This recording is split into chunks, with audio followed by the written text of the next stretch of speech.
What's up, everyone? This is Sean Scott with Reflections TV, and we're back on our 5th episode of Kitchen Talk on the campus of the University of Toledo with a whole new cast. What's up, y'all? What's up? As you can see, they're ready to get it in. So for those of you who don't know what Kitchen Talk is primarily an informal discussion amongst us peers here where we come together and we talk about a wide variety of topics from sports, music, education, anything that you could think of. We come together and we talk about it. So I'm tired of talking. Y'all ready to introduce yourselves? Yeah.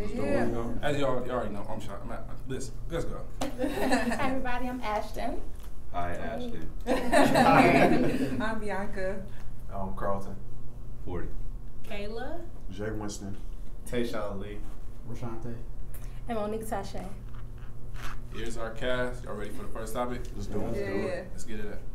So our first topic today, I like to go around and just have everybody say who are their top 3 or top musical artists and the reason why. Okay. I'll start it off. It doesn't matter too. You can be any genre artist. It doesn't matter too. So I'll just start it off.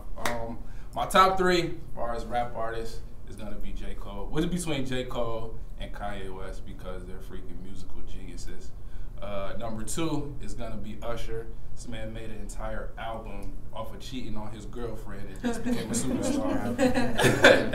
And like for real, like the best album ever. Like we was in pretty much most of us in high school when that album came out, and we could still relate to the topics he was talking about. So I feel as if he's an R&B genius. And my third one will be one of my favorite gospel artists, and that's Kirk Franklin. He made gospel music fun to me. So. Like he made gospel music fun, getting dragged to church and just sitting. I'm like, I don't want to listen to these songs. Kirk Franklin made gospel music just hip and fun. So that'll be my top 3. Anybody else? I don't think I have a specific one. Like when that question is hard for me because I think like music right now is just like influenced by so many people. I think like this time right now. People are being more accepted to be like creative, and so there's artists pulling off of everyone. Like there's hip hop being fused with pop, and there's hip hop artists going kind of indie, and you have R&B that's kind of fused with hip hop. So I think everybody right now is just like at a creative boom. So when I think of my influences, there's so many people in my phone, and like I'm like influenced by them all. So I think this music right now is a great time. Nobody just stands out. Is that because you're a dancer though? Maybe. I think I have a music ear, and then I have times where I don't listen to the lyrics at all because I just hear that beat and I just want to start dancing. So I don't know. That's a hard question for me because I love music, but I can't say like just one person. Just one person that's just doing it. Okay, 3. 3. 5. I don't know. Wale. Kendrick Lamar, Beyonce, of course, I'm a diehard. I like Tiana Taylor's album right now. I think it's just my moods, like what I'm on right now. Like right now I'm listening to Fab. Fab. His album is fire right now. Like, I don't know, it's waves. And with you saying that, like, believe it or not, I'm the complete opposite. I really don't like music like that. Really? I only listen to music to like go through like workouts or walk into class, but like when it comes to music, no. Are you a reader? Do you like to read? No. When are you human? I am. I mean, I listen to it, but it's not like where I go download and go seeking after mixtapes and stuff like that. Like, if I was to listen to music, it would be like Gucci, Yo Gotti, Kevin Gates, like something to get you in the mood. Yeah, something that I'm used to, something that touches me. But like when it comes to me listening to it, not really. So like when you're in your car, putting on like a certain song to like get you to your destination. No. That's crazy. Man, that's like so foreign to me because like I listen to music all day, every day. Wake up in the morning, got my gospel, my praise on. By the time I get in my car, it's like R&B. I get to work and I maybe got like a little power workout or something, you know, work like music is all day every day, like all the time. That's how I feel. But I sleep, eat, and breathe music. Yeah. Like, But you're an artist, so of course you do. Yeah. I mean, music Right. is like part of existence just as much as, you know, your home, your eating, and everything for me. I mean, me being a writer, I was able to listen to, like, if I'm ever stuck, I get writer's block, I will always listen to people such as Kendrick Lamar, Ab-Soul, you know, anybody in Black hip hop. Cool. You know, Ab-Soul, in my opinion, is so underrated. He can go head to head with Kendrick Lamar, but it's really to each his own. Whoever likes who they like. Logic, you know, he's a mixed dude, but he look white, but he's mad dope. He's a young cat.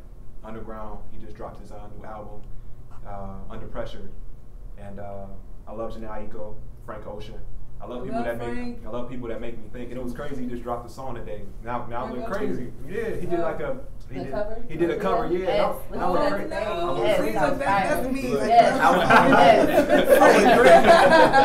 I went crazy over that because, like, after his album dropped, Channel Orange obviously announced, you know, sexual preference and everything like that, and he just went ghost. And I was happy to see him release music. I guess, you know, he might have thought people wouldn't want to listen to him because of him coming out. But I love music of all genres. It doesn't matter of the decades or anything, man. I came in one time in my mom's car and it had Marvin Gaye, Teddy Penny. I'm like, man, I felt like I was born. I felt like, man, I felt like this is music that was made and I'm born in 1990. Right, and things get recycled too. Absolutely. Like, you know, everybody, our artists right now are pulling from people like Marvin Gaye and just trying to kind of make it a more modern way and kind of changing the topic so it's more relatable to our generation and how we think, because we think much differently than Marvin Gaye and their people. Music is very powerful. I mean, honestly, if it wasn't for music, I don't know where I'd be. Music has helped mold me. I'm sure a lot of you guys. Yeah, I mean, sometimes it's like that. I mean, he said for like him working out. I mean, my brother, I mean, he listens to a lot of conscious music, but he like listen to Chief Keef. He got that whole, you know, all that listen to. You know what I'm saying? So everybody has their own niche for what they like to do when they listen to music. So for me, it's Kendrick Lamar, Lupe Fiasco, J. Cole, Wale. I mean, it's endless. There's so many cats out there that's so talented. So I just keep an open ear. Music to me is like the drug ecstasy. Well, I've never had ecstasy. You put that disclaimer on. I was going to ask. But what I have heard is that whatever mood that you're in, it enhances. Yeah. Yes. You're right. I have a 4-year-old son. I have to be conscious about what he listens to. Like me, I just got hip to Meek Mill's about maybe 5 or 6 months ago. Dreams and Nightmares, track number 1. No beat, no nothing. He just spit. He telling the story. Had me hooked. That beat drop. Oh my God! It had me hooked. It had me hooked. It had me hooked. Nobody really rapped like that other than like a Drake or a J. Cole. I just got hip to him. And I really like, you know, his style. I really like where he going with his music. That's me for rap music. Then I have my band, which is like Snarky Puppy. I don't know if you guys really hip to Snarky Puppy. Snarky Puppy is powerful. They do like world music, just anything. There's a collective band of like different people, different they did something with Layla Hathaway. They did something with Layla Hathaway. Oh my gosh, killing! Oh my gosh, killing! And then going into the segue, Layla Hathaway is one of my favorites also, and Jonathan Reynolds because of the texture, the tone, the creativity.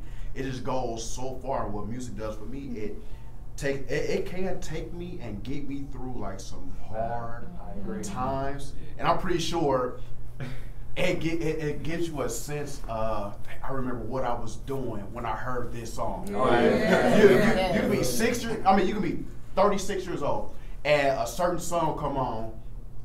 I was 6 years, and you hear it. It puts you back in the mind when you were 6 or 7 years old. You know what I mean? It gives you a good feeling. It's a nostalgic feeling that you love, and it's like, oh my gosh! And the release it takes a lot of pressure off of you on the day or whatever you're dealing with. You know, music is that great thing. This person is not human right here. As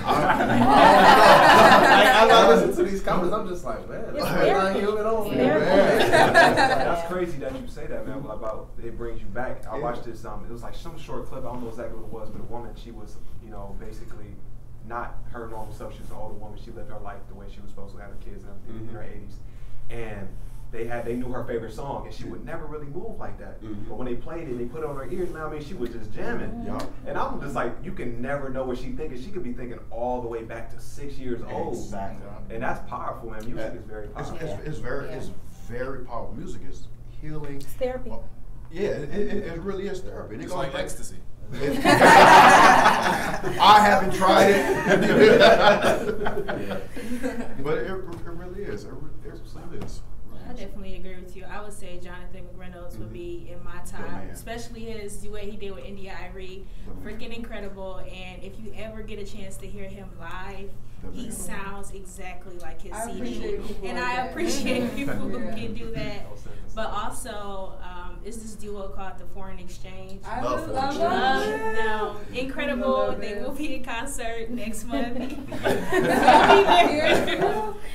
It's Detroit, I think. Oh, Detroit. Them, Layla Hathaway, Rashawn. Oh, yes, Rashawn Patterson, dude. Like, So 90s, for me, I just want a good singer. Like, I don't care if it's Zacardi, if I'm listening to Jasmine Sullivan, like a really good singer. Like, if it gives me goosebumps, like that's what I like. Speaking of singers, I would like to know your musical influences. I love Brandy. That is my girl. I just feel like Brandy is she's a crooner. I'm a crooner, so I can relate to her, you know. And I just feel like Brandy is every time she comes back, she just always come back with something that I can feel, you know. She's just original. And she's the person I feel like a lot of people take from, you know, as far as like runs and, you know, just I love me some dog. She's just everything. She's everything. Pharrell Williams, I feel like he is current. You know, I feel like Pharrell Williams is always, he's always been like just a hot producer, artist, everything. You know, just his mind is crazy. And someone else. It's so many, man. Like I was just telling them earlier, like I listen to a lot of like old school. Like I have Marvin Gaye in my car, Michael Jackson. The Fugees. Oh yeah.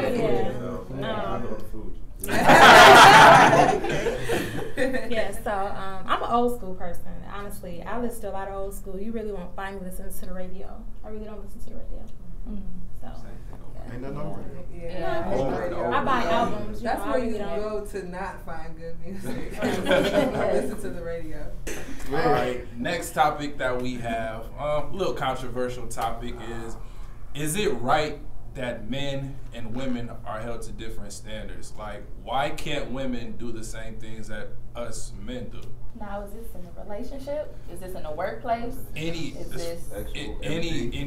that, however you want to tackle it, we can tackle it that way. I think it's gonna be relationships gonna be the I great. I mean, I think the first thing we think about when we talk about men and women being held at different standards is sex. I think that's the biggest thing. Of course, unfortunately, if a man, you know, has, you know, 10, you know, counterparts and sexual partners, things like that, they're praised for their actions. Oh, you know, giving your boys that, whatever. But if a woman, you know, has 10 sexual partners, she's considered to be a whore or ratchet or, you know, loose, all these things. But, you know, for all sexual beings, it's like, well, why not? You know, I mean, I don't know why. I don't know why. I think most of the standards just come from the past. You know what I'm saying? I was gonna go. Us just getting older. I mean, our parents. I mean, You mean past as in? Yeah, I can ask my granny, and she would say probably the exact thing you just said. You know what I mean? I mean, it's go as far as taking out the trash. You know what I mean? I can't tell you anybody that said men are not supposed to take out the trash. I don't care how old they are. You know, it doesn't matter. You know what I mean? So I think most of the standards for men and women it's just off the past. Generational. Yeah. I think that it's all about how you go about it. That makes you a hoe or whatever the case may be, and how you go about it, basically. How you carry yourself. Yes. You know, there's. So you're saying you could be a sophisticated hoe? I know what you mean. I mean, no, I'm just saying because there's some people out here probably thinking, well, as long as she can be out here slanging and making everybody. But so is it that we mean how many people do you know that I've slept with? Is what makes me a hoe? Because if you ask me how many people I've slept when I said 2, okay, that's not bad. When really I slept with 15, really, I think it goes off that. How many people you know I've slept with. And like that's why I said it's all about how you just carry yourself and how you present it and just how you are, as well as how you are as a woman or as a man, how you just carry yourself, period. Just about appearance. And that's the biggest thing. And not social media, but media has a lot of play in how men and women should and shouldn't act. The parents have to get into it with the kids and tell them what it is and what it isn't. I mean, I just think that women are, I mean, I think the reason why I speak so highly of women is just because I was raised with my grandmother. I mean, my mom too, but I think even when I look at a woman, if I would have a daughter, I would put her at the highest plateau, just because, you know, a woman bears a child, and obviously you need a man to be able to raise a child. But I think that when people say, oh man, a woman has sex with multiple men or whatever, I guess, you know, it's like, it's such a hard topic, but, you know, I guess, damn, I'm stuck like a mother. For real, because like I really know what I want to say. It's just because they like I say, women are held to such a high, like the highest standard ever, you know, as if she's supposed to be the woman that's sought after. She's your jewel. She's basically your treasure. She's your everything. You know what I mean? And that's just in general. A woman is not like my sister. My sister's absolutely beautiful, and she knows that she could probably talk to a lot of men if she wants to. But the fact is that she doesn't have to talk to every man that comes by her. Men, we've always been since we're little. Good job, dude. Like you got her number. You got that. I mean, that's just the way we are. You know, that's just the way. That's the way it goes about. But you know, what I really wanted to say is how they say, you know, a man is supposed to do this, a woman is supposed to do that. I think the greatest thing is when everything can be 50-50. And when I say that, if, for example, if you're in a relationship and you love that person loves you, say a person makes you breakfast in the morning, your girl does it. She doesn't do it like, oh, I gotta make my man some food. I do it because I love that man. Or I do make her food because I love her, and not because I owe her, but because she deserves it. I think the greatest thing is when people can do things because of the fact that it's just good in their heart. It's just something you do spontaneously, and that's it. I look at the older. I learned from my grandma. I ain't trying to sound like no, you know what I mean. Like I learned from my grandmother, man, and honestly, I adore her from the bottom of my heart because she got divorced. I mean, she never got divorced. She split with her husband, but she stayed married, and she never remarried. That's old school. You know what I mean? That's old school. It's old school. I see my parents got divorced, and I seen them do nothing but bicker, argue, and fight, and I never got a chance to see my mother and father say I love you. But I still turned out to be a loving person because of my grandmother. You know what I'm saying? So I want to treat my wife good. I want to treat my daughter good. I want my daughter to look at me and say, hey, that's how I want my man to treat me like a queen. I want my son to say, man, I want I want to treat my girl like my father treats my mom. You know what I'm saying? So, but like you said, that's what you've seen like traditionally. Absolutely. I think it's a lot of like, you know, men and women are held to certain standards because of our culture and because of tradition and things like that, and also because, you know, it's kind of a man more dominated by men. I mean, the world is too. So for a woman to surpass that, she has to be even more stronger and outspoken and more powerful. But like you said, with this media, digital era that we live in, like with every topic, it's gonna go back to that because people aren't listening to the grandmothers. They're passing, and you know, families aren't structured the same way, so that knowledge, that wisdom isn't spreading to people. So we looking at all these memes on, you know, on Instagram. You have no idea what a real is this and what a real that is. So a lot of people, especially like my brother who's 15, 16, my cousins who are that, they're starting to get, you know, their habits now, and they're getting that all from social media.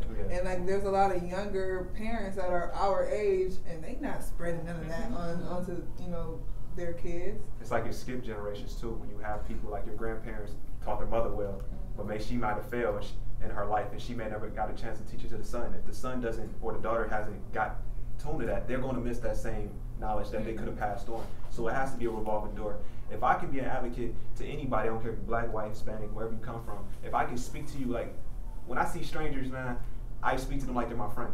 I always try to speak existence of positivity, because even when I'm negative, any one of you guys can definitely lift me up, because that's what it's supposed to be. It's not about give and take, but giving and replenishing. You know what I'm saying? That's how we all stay at the same level, everybody trying to cut each other down. So, like you're saying, it's a generation thing. We have to teach each other. When if I know that I can, you had a son. This is my boy. Like, if you ever had a kid and I was there, I will always treat him with the greatest amount of respect, his son, because of the fact that I respect him so much. So it's just about us, helping each other and passing the knowledge to the youth. It's gonna be hard, and that's what our generation and our world doesn't have right now is respect. And to piggy on what you said about like how he was talking about like you should just do it genuinely because you love someone. You said that there's not that many people out there. There are a lot of people out there, but you just have to find them. You have to embed it in them, and you have to seek after it. And a lot of it is that we're young. Or I wouldn't say we are. I don't know how young y'all are. I'm 22 years old. Still young. Everybody's young. Ain't nobody over 30. When I'm 25, and right. But no, like you just have to be genuine. You have to seek after it, and if you don't, then you're gonna get the raw end of the stick. Really, honestly, because there's a lot of genuine people out here, and it's all about what you look for and the characteristics as well. There is more good and individuals than we give ourselves credit for or try to seek. I think there's good in everybody. There's not a, not to take anything away from what you said about the 50-50, I think it's 100 and 100. Okay. Pretty point. And where I'm going with that is, she and I in a relationship, I give 100% of me to her, which means I'm selfless, right? And she do the same, which makes this relationship cohesively great, like phenomenal, which is something you don't see. But when I'm starting to pull back, I'm giving you 80, I'm giving you 70, or she doing the same thing, I'm taking away, but she's giving more. So what happens is, when it gets to a point where it's, she can't take anymore, or I can't take anymore. Remember, it works both ways. Or you guys are both pulling back. You give 80, I'm about to give 82. Or you 70, shit, I'm at 60. And then we decide to separate. We're scared for the next relationship. We won't give that. And so what happens is that creates a slippery slope. So we raise our sons, we raise our daughters, then we slowly show them or slowly tell them what to look out for. Then that creates a snowball effect, right? I don't think, well, what I'm trying to say is, there are roles that we play. Period, point blank. I don't care how you want to look at it. There are roles you want to play. There's a role that a man's supposed to play. There's a role that a woman's supposed to play. I can't play my role if my woman is not there supporting me. True. Right? She can't play her role if I'm not supporting her. When we start getting away from our roles, which is what this world is now, things start to change. It's crazy. And there becomes the double standards. Well, I see a lot of men driving a woman's car, right? Knowing they got their own car. Yeah. It's funny to see. It's funny to see a man driving a pink neon. Especially when you see a license plate that's not here. Exactly. It's crazy. So crazy, right? I see a lot of those things. I see a lot of those things where the woman is paying the bills. The woman is working 2 jobs.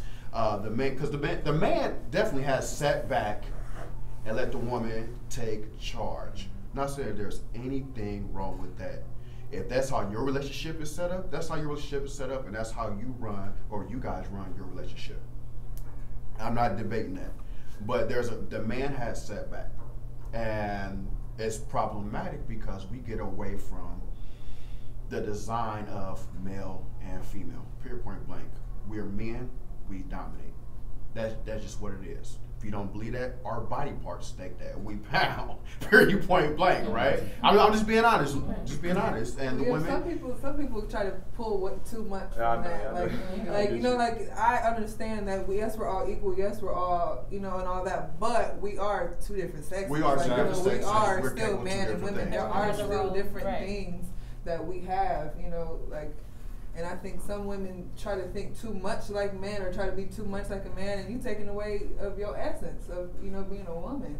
Just taking men and women out of the equation. Why is it so easy for us to judge others off of the things that they do, but yet we don't hold ourselves to those same standards? is it a security thing within ourselves that we wish that, you know what? You said no? Yeah, I kind of think that. All right. Yeah. Elaborate. I think people always are looking at other people and comparing themselves. So it's always like, oh, I want that. Like, I don't have that. You suck. Like, and from that point on, it's a hater that's born. I mean, I don't think it's hating. I think it's too many Indians. Well, too many Chiefs and not enough Indians. You know what I mean? Everybody wants to be at the top, and people don't realize that just because you're at the top doesn't mean anything necessarily. You know, you got to start from the bottom. You got to start somewhere. You know, you got to establish something. You have to have a foundation, and when you do that, it's just bringing yourself down and holding yourself back from the blessings and the growth that you're trying to get to. So. But when someone is doing that, like, I think people look at them and they think, oh, I'm not as good as them because they're here and I'm not there yet. So it always translates as to people judging me because it's like they look at people and they want something that they have and they don't have it yet. I mean, shoot, as a kid, I remember when I would see people and everything that I mean, for me to be able to work, you know, and where they sell really nice cars, where I'm a big car fan. I used to always see people in nice cars. I'm like, oh yeah, he must be you see a dude in a Lamborghini or Ferrari, nice clothes or anything, you know, you think, oh, he an asshole, he this, he that. For me, when I grew up, you know what I'm saying, it really humbled me to see my family or anybody work really hard for something. It may not even be for the most money. I mean, I met this guy at my job, no lie, came in my job, and he sat there and said to me, he was like, I'm getting this new car. You know, it was S-Class, $120,000 cash. The guy had dingy denim outfit on, beat up shoes, everything that you can name. Everybody thought he was joking. So I sent him to this right guy, said he'll take care of you. And we had a conversation, and he said to me, he was like, I was like, yeah, I'm just going to college. I really want to be successful, help people, you know, never look down, just always stay humble. He was like, I'm going to tell you something. See that car out there? $2,000. Junk. It's nothing. His clothes I don't care about. He said, I said, what color car you get in your S-Class? He said, I don't know. I just told the salesman to go get it. Get the color. No lie. $120,000 cash, he bought that car. He said success is not how much money you make on the clothes you wear. Success is what I've been able to do, such as my company. I make over $10 million a year. My house is over $4 million. My kids all go to college, D1 schools. They're all, you know, my family is set. You know what I mean? My wife told me to come out and buy this car because I deserve it. I'm selfless. I do for my family, I do for those who have done for me so I can get to where I am in my plateau. Right. And he said, you know, you seem like a level-headed kid. So I want you to learn from this of what I've done, to be humble and to never look down at nobody. And after hearing that, I said, you know what, you're right. And period, dot, man. If I see someone, I don't care where you come from, I'm going to treat you with nothing but respect. I mean, at this school, man, I don't mean to go for a story, but I met a kid, no lie, from the inner city, must be from the inner city. He asked me for help on his paper. He's a cool kid, and I still see him to this day. He was like, can you help me with this paper? And he said, I just want to write about my first car. I said, how did it make you feel? Ideas sprang out of his head.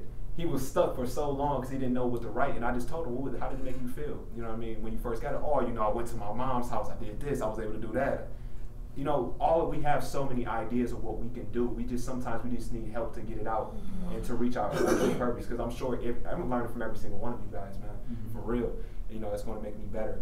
And so I think as in judging, you just have to be willing to, like you said, you got to put the hard work in. A lot of people want it, but they don't want to put in the hard work. You know what I'm saying? I'm a skinny dude, man, and I got it, and I ended up getting a membership. You know what I'm saying? My little brother, my brother is 200 pounds. My height, I mean, this dude is a tank. Took him to the gym. He was kicking my ass, and I'm like, you know what?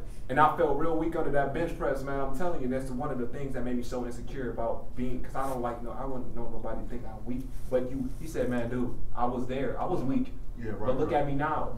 Nobody sees the progression they only see when you're at the top. And that's what life is about. Everybody, that's what we see on TV. Success. But you ain't see what that person put in. And I think that's why people are like that. Like, they're afraid to look like I ain't nothing. And right. to So keep you down. Exactly. Like you ain't nothing. You ain't nothing neither. I'm not nothing. Everybody ain't nothing. What stems for that is those insecurities still. It goes back to the last question, those insecurities. The whole judge, I think the catalyst for all that right now is like reality TV. Reality TV. I don't watch that stuff, but I hear people talk about it all the time. You know, I see little quotes and maybe little videos or something like on Instagram and like YouTube or Facebook or whatever is in the news feed. But if you was just for real, because some people really live for reality TV, they really believe that that's how life is supposed to go. So if they really believe they sold themselves to that, what they're trying to do is with reality, it made you feel like you are weak or you less than, and so now because you felt like that through reality TV, you have to make somebody else feel that same way. That comes the judgmental part. I have a friend of mine. I think you guys may know. He's a Sigma, Willie Garrett. Yeah. My dude / mentor. He's like, I had to be delivered from people. And that was one thing that stuck with me. He's been my dude for about 4 or 5 years now. That was one thing that stuck with me. And what I took from that was, I don't care what you do. I don't care what you have. I don't care how you got it. I don't care what you're doing right now. I don't care what's in your closet. It ain't got nothing to do with me. So I'm not going to think about, trying to compare myself, to you. And somebody's always going to have more. And somebody's going to always I can make 5 billion, somebody got 5 billion. There you go. You know what I'm saying? There you go. Somebody got 5 pounds. It's a lot of pride out here, though. That I feel like that's one of the things, too. Pride. Pride is a big issue. Pride. And people don't want to stick out a hand, Yeah, they want to help. As I've been on campus for 5 years now, like when I see that people don't have certain things, I give it to them. I try to equip them with the things that I do have that I can help them with. You know what I mean?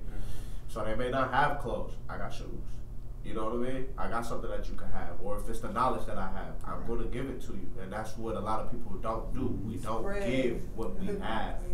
So then that's when people are like, you're hating on me. No. That person wants what you got.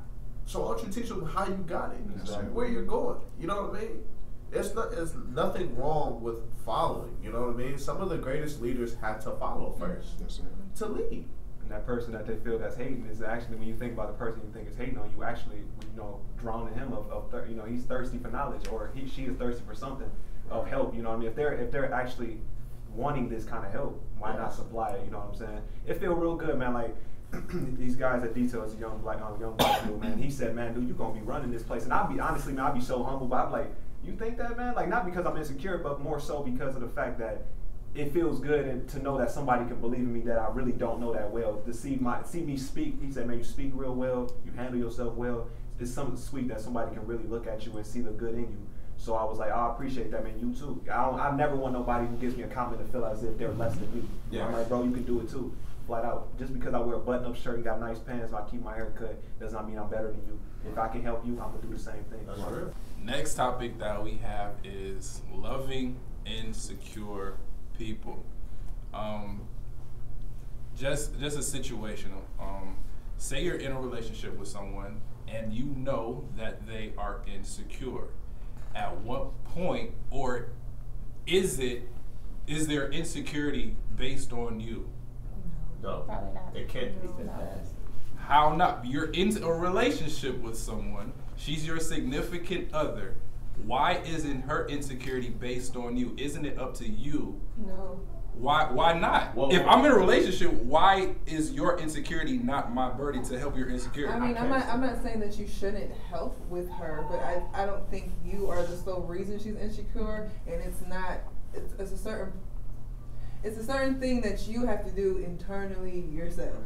Like, there's a such thing called self-love, so no one can teach you that. You have to be the one to reassure that to yourself.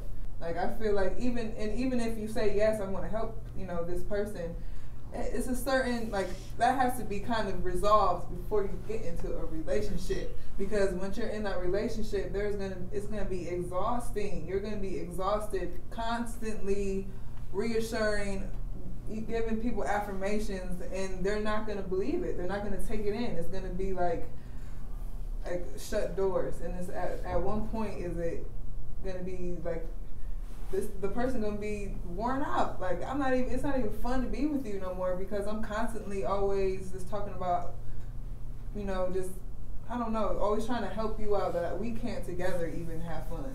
So does it go beyond that? I'm willing to work on it because now you're the issue. Because like he said, nobody wants to work for it anymore. So let's say this person is giving 100%. But working does have a stop. Right, that's what I'm saying. Like, is it at that point where it's like I've worked for it? After that, you doing the job. You ain't gonna keep. Nobody is gonna just keep working, and you're not getting no results. I mean, some people. There has to be some progress. But my thing is why are you even in the situation? Honestly, I look at it as when you get a girlfriend or boyfriend or fiance or husband or wife or whatever, you start out as friends, and we don't do that anymore. That's when you get the nitty gritty, you get everything, you know what I mean? And then you go into the relationship aspect. So for you to say, should we just be friends or should we be that? That's what every relationship should start out as, period, point blank, friends. And then you grow. But if they're insecure, all you can do is just try until that breaking point, like he said. But then, like, y'all gonna have to sit down and have a real serious conversation and just say, look, maybe us being, intimate in a relationship isn't the way to be. Maybe we should just, pull the reins, you know what I mean? And just say, this ain't it. And with some people that work is 2 months. With some people that work is 5 years. You know what I mean? It's just who you are, how much you can take. You know what I'm saying? But all work comes to an end.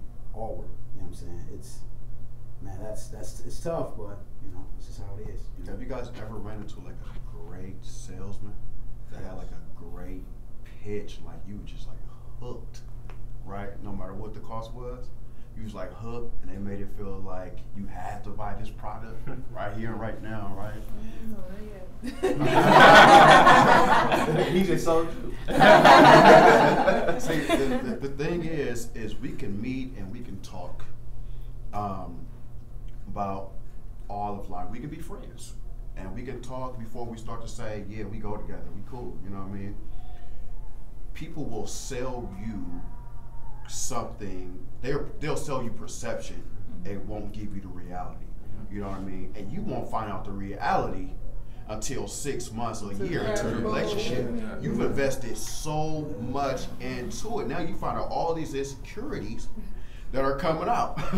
And all these insecurities that are coming out has nothing to do with you, but you put in the work, you do your best to go over and beyond. But do you think though that, I think that yes, people do put images of themselves that aren't true. However, I think there are still little moments where you're like, and you kind of peep it, but you're like, nah. But sometimes I feel some guys like women with insecurities, like some weak guys, like the ones who like to say like don't save her, she don't like.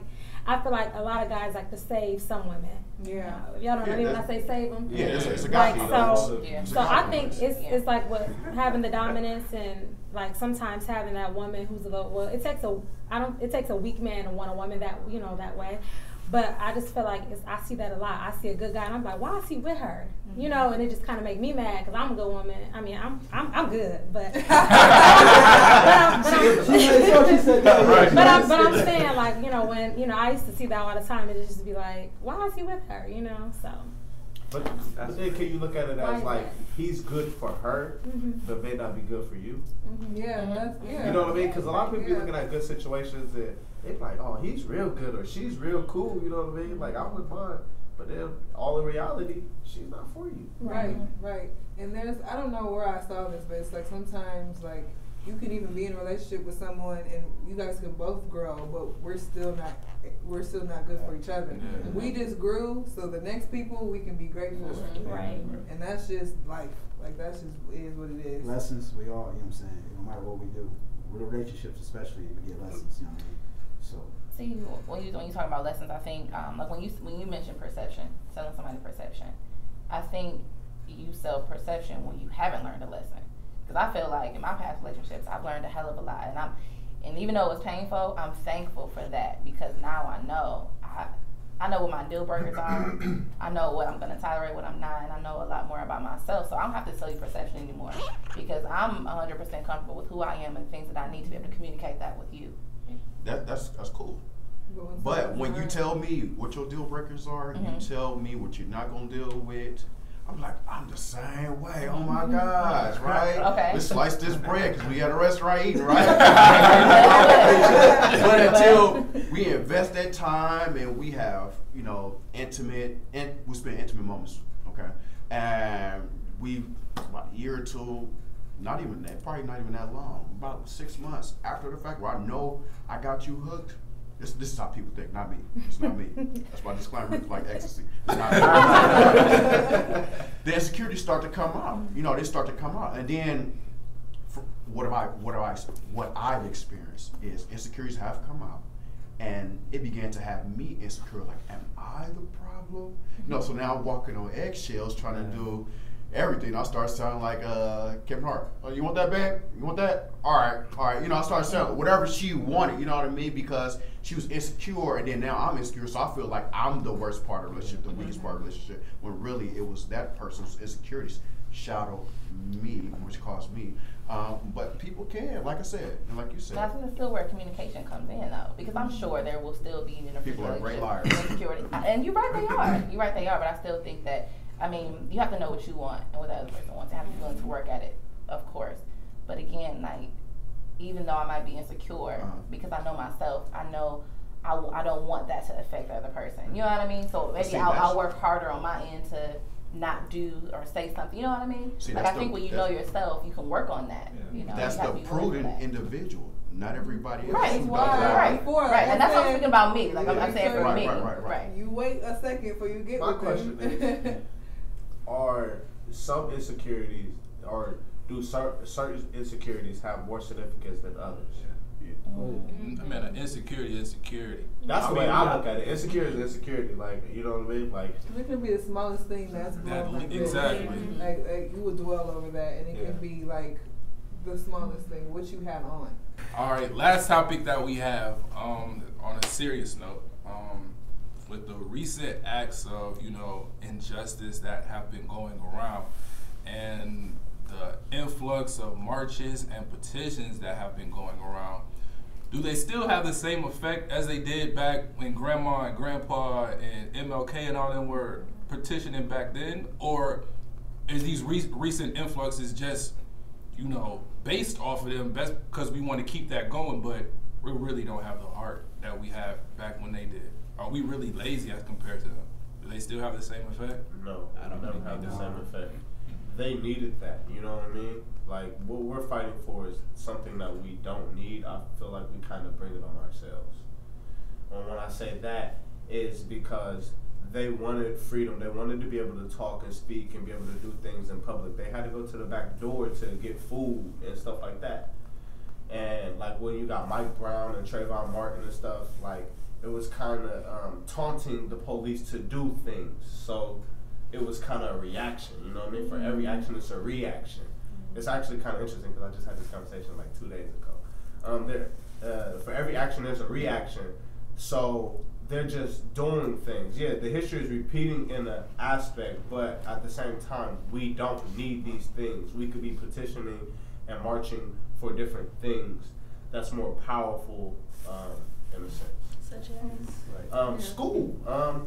I believe it's Australia. They don't have to pay their school tuition back in college until they make $60K. Dope as heck. Let's talk about things like that. Let's talk about kids as African Americans or minorities that can't read past the 5th grade level. Let's talk about real stuff. You see what I'm saying? The cop tells the kid to get on the sidewalk. Get on the sidewalk. Come on, bro. Let your pride go. Get on the sidewalk. Just follow rules. Just listen. But just because he didn't, I mean, he had to get killed? No, I'm not saying that he had to get killed, but it could have been prevented at the same time. Yeah, you but see I what I'm think saying? police abuse their That's authority. simple. Yeah. Like, why do I have to get on the sidewalk? You get on the sidewalk. You know what I mean? Like, but why? Why do you have to do that? What do you have to prove? Yeah. You see what I'm saying? I Let's mean, be adults here. That's just one situation, but the matter of the fact is we don't live in a post-racial society. Right. Like, all these marches and stuff happened inside of 1 to 2 generations ago. So it's not like we so far removed. So I think it's still something that we need to do. And it's not, those issues you named are very important, but with school, race is also a part of the problem. I'm from Detroit, so Detroit public schools is pretty much all black. East side, west side? West side. So our education is different from some of the suburban schools. Luckily, I went to the best school in the city, so I was afforded some luxuries that other students weren't. But it came down to race. The kids at Country, they are majority white, and they get the better books. They get in the smart boards. They're getting the Kaplan tutors that I barely get. I respect that, but then why aren't our teachers getting paid more money than athletes? Why aren't our teachers getting paid more than these things? Then we can invest in those things. We can fight for other things than these things. So there's other ways to get around this. That's all I'm saying. I mean, I believe in that. I feel like these kids should never been killed and stuff like that. But there's other ways and other things that we could petition and fight for. It's such a. I mean, you think of racism, you think of all these different things. You know, religion, all that stuff can go on for so long. I mean, obviously, when we think back of our predecessors, I mean, it's so crazy. Like, I did watch Selma, you know, with the Martin Luther King, and it was just, I don't want to tell it or anything, but at the same time, it's not really, I'm not going to tell it. But I'll talk about Martin Luther King in general.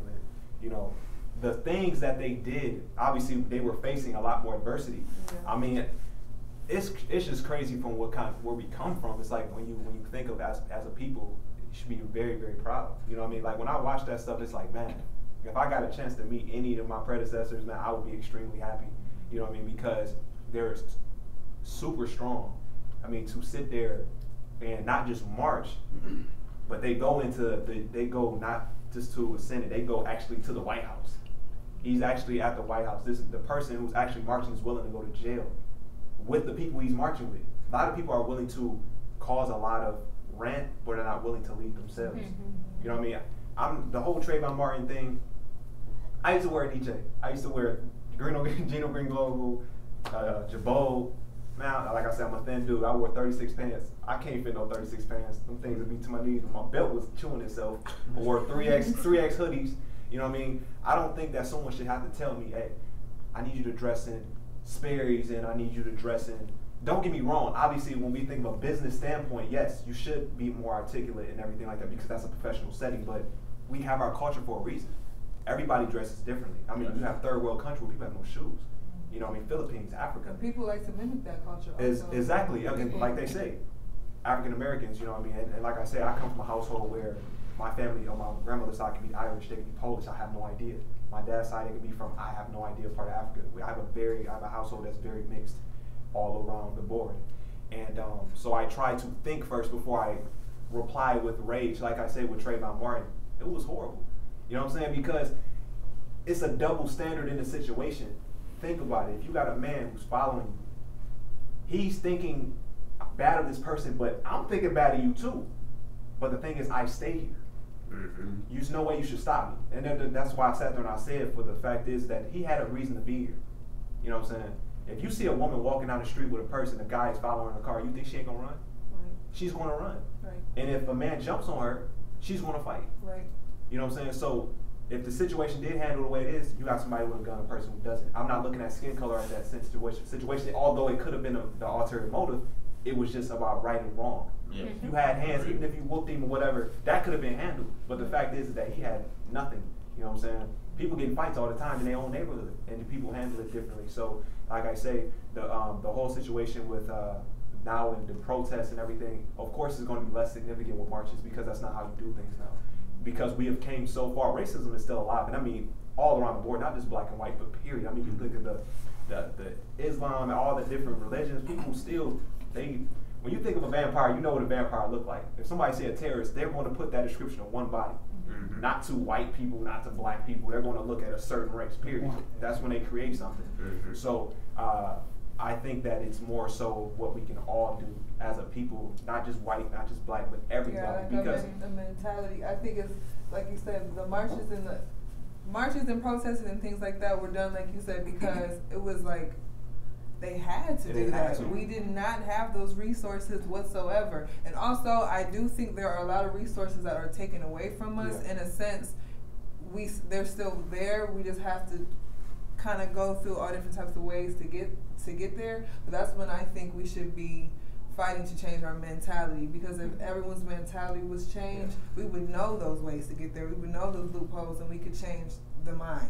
And I think right now it's not so much changing the situation, is changing our mentality and how we handle things collectively together as a community first, and then we can spread that on to other communities. You gotta also. start Because people also don't understand that we are a community. Everybody is, you know, there's communities of all different kinds of people, and just like we were talking about men and women and how there's difference in communities. So I think people have to embrace that also, because you say like people put this on ourselves and this is, you know, whatever, but this is our culture. So, you know, we have to embrace that and then change our mindset and share that with everyone else. And I think that's what's hard, because you can't protest to change your mind. You have to do that through your actions so people can see that. Y'all enjoy yourselves? Yeah. For everybody out there watching, if you have not already, make sure you subscribe to the YouTube channel, youtube.com/ReflectionsTV, and make sure you follow us on Instagram and Twitter. That's Reflections TV as well. So I thank you all. Thank you. Thank you. And we out. Yeah! Sure.